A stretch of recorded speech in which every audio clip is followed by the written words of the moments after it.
Hey everyone, it's Alex and I just finished a marathon Twitch stream where I did nothing but play Grandmaster for hours on end. And to give you this exact video, which is Grandmaster good? That's what we're going to be answering here today, and we got a lot of gameplay highlights later on. They're going to be a lot of fun. But most importantly, if you're not following on Twitch, we got Twitch drops happening this week. You're getting a free premium mystery variant. I have a link to my Twitch down below. Definitely join our Twitch community live if you're interested in getting those free rewards just for hanging out and chilling. I'd love to see you there. We have a ton of fun. Regardless, is Grandmaster good? That is the question of this video, and the answer is, I think it is good. I think the Grandmaster is going to ultimately be good. However, the decks have not been figured out yet. I got a ton of decks that we experimented with all night tonight. I'm going to show you some kind of like ways where you can kind of start and experiment with, okay?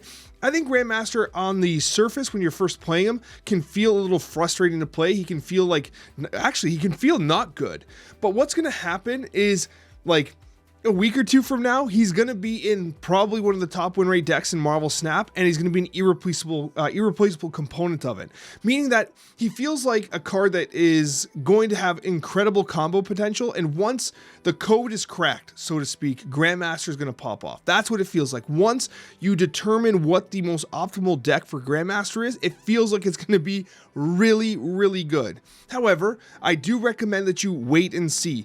Definitely do not spend your tokens or your credits or your spotlight caches or whatever until later in the week. Wait till like Saturday or Sunday to see what comes up from the meta. Keep an eye on the meta reports I drop on Saturday.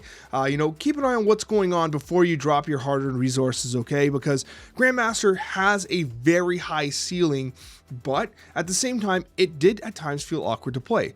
Now, we're going to talk about the decks. What I will say, though, again, I think this is a wait-and-see card. It has tremendous potential, though I can see it being very good. But what I will say as well is that I kind of found myself favoring cheaper decks. What I mean by that is, I'm going to showcase one right off the bat. So one of the ones I really wanted to play was Arnhem. Why can't this work? Oh, there it goes. So I really wanted to play Destroy, right? I was like, okay, we got to play some Destroy. Really excited to play Destroy. Here's the deck I came up with. Let me just switch the screen here. And I've been playing a lot of Destroyer Nimrod. Now, in the current meta, Destroy is very popular, so this Nimrod deck feels bad because if you don't like the null matchup when you're against a Destroy player, they're going to have death. It's going to be a little favorable towards them. So this does not play well into Destroy mirror matches, which ultimately really reduce the value of this deck. So I wouldn't really recommend it right now. However, Grandmaster, the idea behind Grandmaster is to be able to Arnhem Zola the null multiple times. For instance, you play null on the left, you play Arnhem Zola, and then after on turn 7, you actually play Grandmaster again, and what you do is you basically Zola the null, and then you move the Zola to the middle, and then you Zola, right? So the idea of kind of nulling over and over again, but it didn't actually play that effectively. It didn't play like that. It didn't feel as good as it could have because it was just too expensive, this turn 7 play. So then I was like, okay, let's do Grandhawk, the idea of doing like a Darkhawk based shell. And this felt much better because on turn 4, especially if you have Ravonna, you could play you turn 3 Rock Slide, and then turn 4 you can actually play Grandmaster and Green Goblin. You can play Grandmaster and Darkhawk while reprocking that Rock Slide. And suddenly they have tons of rocks in their deck, or they have a second Black Widow. Grandmaster into Black Widow or Grandmaster into Rock Slide felt significantly better than anything else. Moreover, if you happen to get like jammed by like Green Goblin or Hobgoblin, you can actually play your Grandmaster to send it mid and send it back, right? So if you get stuck, it's a second chance to send those goblins over. But ultimately, Black Widow and Rock Slide felt really good to play into the Grandmaster. So I came away impressed with this particular deck. Although I think that Darkhawk's going to have a really good package for Grandmaster, I can see Selene and the Goblins ultimately being cut from this, okay? It might be a little bit of a hopium here. And then we go to Grand Negative. This was a lot more fun than I expected. Now, this particular deck wasn't running Magic. I was trying to get a little greedy with Jane Foster pulls here, and it was honestly very successful. You're going to see really strong highlights from it, and Magic could be good in it, but honestly, Ironheart was an absolute stellar card, and Grandmaster was good here. It was good here. Some of the plays were like kind of 5-head. Like I had to figure out, okay, where am I going to put Wong? Do I put Wong in the middle? And then I'm going to Grandmaster the Panther or whatever, right? It had a very similar playstyle to the prior deck with the Destroy and, the Arnhem Zola and the Null, except with this one here, you do have the benefit of the Mr. Negative combination. I personally am not a huge fan of Mr. Negative decks. I find them very frustrating to play, especially in a Leech-dominated meta. I'm not going to say Leech is dominating, but it's very popular. And so Mr. Negative is going to get negatively impacted by those Leech plays. but ultimately a very high pop-off deck with extreme high potential, and Grandmaster works perfectly here, honestly. So this one here was a very good performer. This was one of the ones I talked about on the Snapchat with Cozy, the idea of using Storm with Grandmaster to storm 2 locations at once while using cards like Miss Marvel, Doom, Vision, and others to kind of take advantage of the fact that they can't play in 2 locations, but you have all this added reach and mobility. This deck was actually pretty cool. I liked it a lot. Now, yes, I'm running the Havoc Wave combination, which is a combination I actually really like. And again, you're going to see highlights of it too. And it works well. There's a lot of power inherent in the Havoc plays. And because people aren't playing against Havoc almost at all, I think that you can take advantage of the fact that they don't know how to really play against it, or they don't really appreciate the power output of Havoc, so you can take people by surprise. The factor here is that if you play Wave and Havoc on turn 5, Havoc's going to be a 2/8, and because of the discounted effect of your Wave, you're able to still play your Doctor Doom and etc., while also be able to play your Nightcrawler, so that's pretty useful too. What's interesting about this deck is that if you've stormed 2 locations, Gamora becomes a very straightforward play, as does Alioth, because on turn 6 they can only generally play in 1 spot. So this deck I think has a lot of potential. We might be a card or 2 off, but I think this one could actually be a very interesting deck. And then another one, now this one here performed way better than I expected, and I'm still working on the deck again. I think these decks are maybe a card or 2 off. They're a good starting point. But Master Mold, Ronin, and Grandmaster were actually really good. Grandmaster and Master Mold were an excellent combination that was actually extremely difficult for opponents to play into. Having 4 Sentinels in your hand is disastrous for your opponents, and it did make playing Ronin pretty damn cool. Now, we ultimately added Sarah to this deck. We had a couple different variations we were testing. This is the one we finally landed on. We wanted the Spider-Ham for the disruption. We needed to add armor in order to prevent the Shang-Chi effect for Ronin, but ultimately, honestly, Ronin felt really good. Master Mold and Grandmaster felt really good. My voice is giving out. It's been a long day, a very long day. And then finally, we had Grandmaster Reveal that we were testing as well. Grandmaster Reveal, it's basically a Wong on a Reveal deck that used Grandmaster. I found this one to be a little more awkward. I liked the cheaper versions, because in this it was like, okay, really, I can just Storm, Wong, White Tiger, Odin, and that's it. When do I ever even play Grandmaster, right? But you also have the Ravonna play. You also have the Wong Mystique Ironheart play, which honestly is so good. I really like Ironheart, and don't sleep on Wolfsbane. I had Wolfsbane at like 25 a couple times, almost approaching 30 power on multiple occasions, because she just goes super vertical, right? So anyways, I do think that Grandmaster is a really interesting card, and again, I just want to reiterate, I think he's good. I think he's going to have a place in the meta. I think he's going to be relevant in combo-centric decks. However, I think you should take a wait-and-see approach. Wait till the weekend to see what emerges on like the decks of the week and other kind of other coverage about the game to see if it's ultimately worth your tokens. He can be much more finicky to play than I think people expected, but ultimately, he's probably going to be pretty good at the end of the day. Regardless, I hope you enjoy these gameplay highlights. Hit the like button if you'd like to support my content. And if you're not subscribed yet, I'd love if you consider subscribing just so you can keep up to date with my content. Hope you enjoy these gameplay highlights. All right, we're setting it up. Wong mid on Nexus. They're going to try and put as much power as they can there. Rightfully so.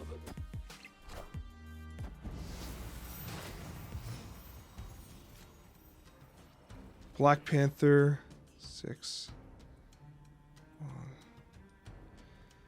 Black Panther, Iron Man. No, I think it's Mystique. Mystique, Ironheart into Black Panther, Grandmaster. Okay.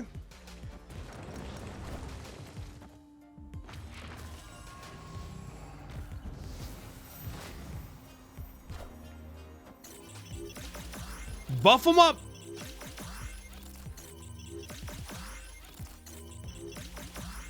It's a lot of value there. Oh, the Null's so good too. But we have to Black Panther toss Grandmaster. That's why we're here.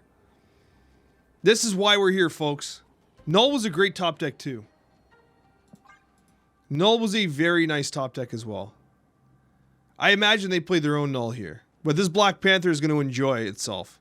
He is going to Wakanda forever. It's their own Null. So this is a very straightforward victory here. Grandmaster is going to send him over. Yeah, it's a lot of power. Wakanda forever. Yep. That's a nice one. That's a paddling. Do we actually draw Storm, though? Yo, I can send that back.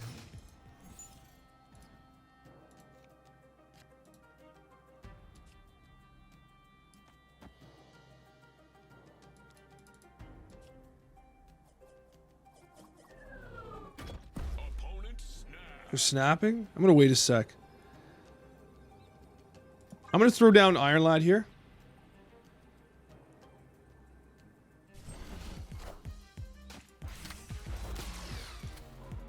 Okay, Doom.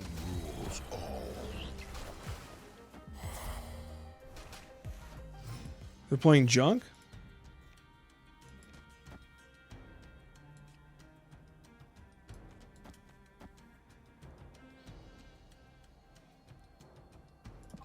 Let's do this.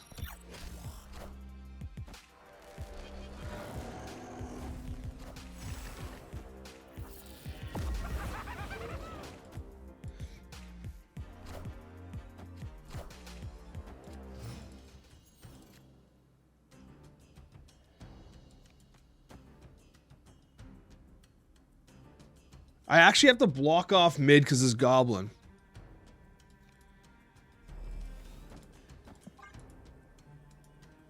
Let's see it.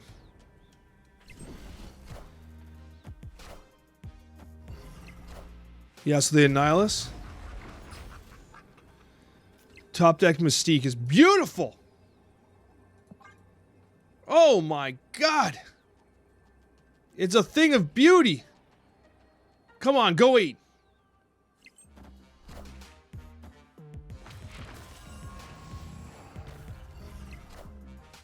Oh, Shang-Chi.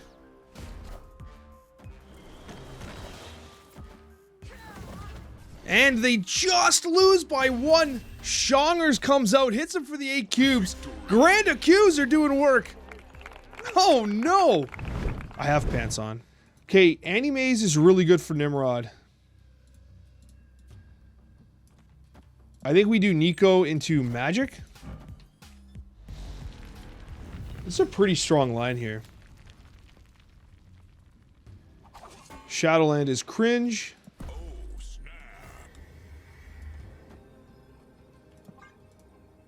Let's draw some cards. Now, unfortunately, if we draw into Shuri, we end up in this weird situation where, like, we probably still want a Shuri.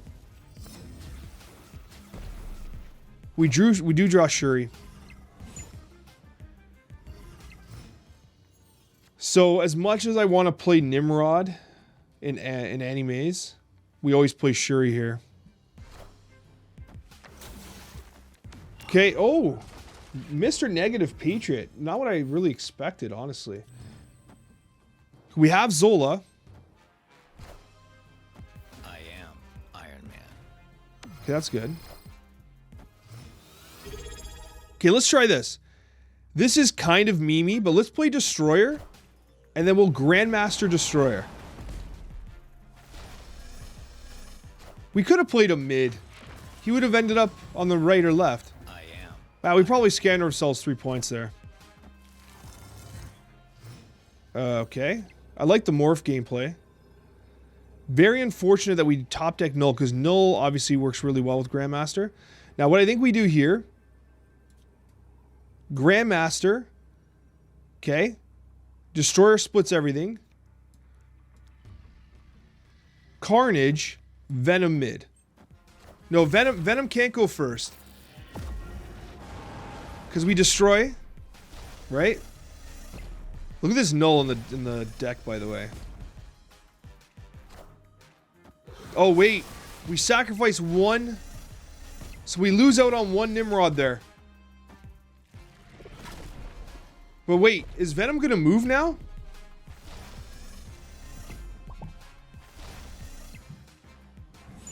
What? Oh my god! Oh, we lost. What a win by our opponent!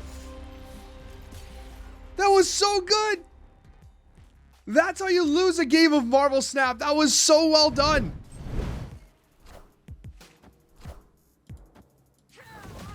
I like this. So they have a Spectrum in this deck for sure, by the way. There's no question Spectrum's in this deck. We're going to hold Grandmaster for the right location.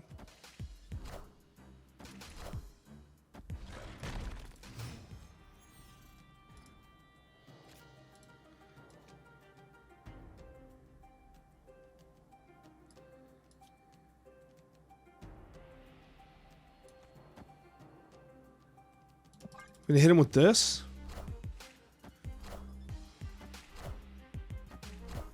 They played down a rock? Nice. So we've actually disrupted them quite a bit. Wow.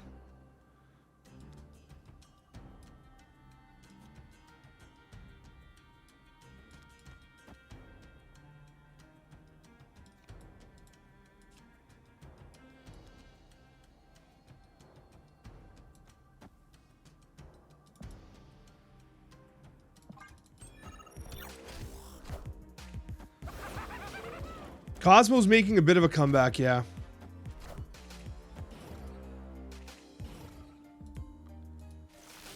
What a stupid... Look at this. What the hell is happening?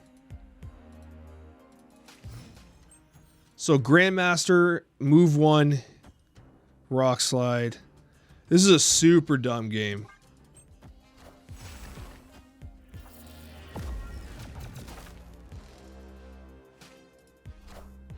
Grandmaster's kind of cool there, though.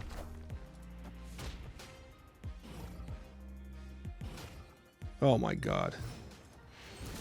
Yeah, they leave? What a stupid game.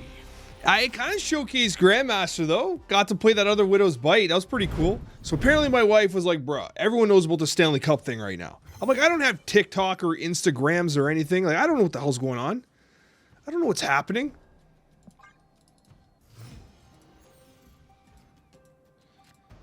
I'm just trying to play Marvel Snap, you know, like that's what I'm doing. I'm playing Marvel Snap. I don't know why everyone is like all tilted all the time. You know, why is everyone so damn tilted?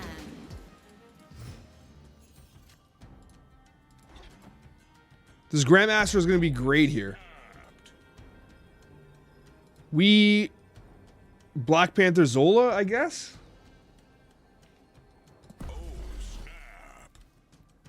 That should just be enough with Quantum Realm and a flooded location. Like, literally, it's just a 16 power Black Panther, but... So this is some Doctor Doom gameplay.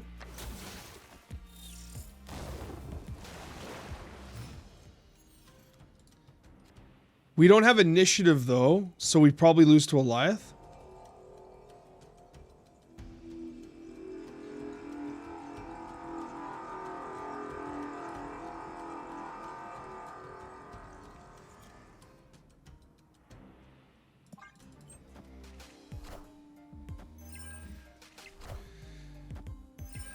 Wakanda forever. We lose, don't we? I should have played Null Middle as well. Now we just lose. If they're playing Storm, Vision, and Marvel, this is a lockdown deck.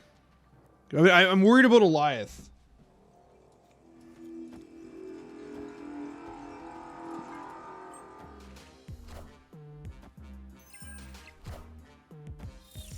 We always win these?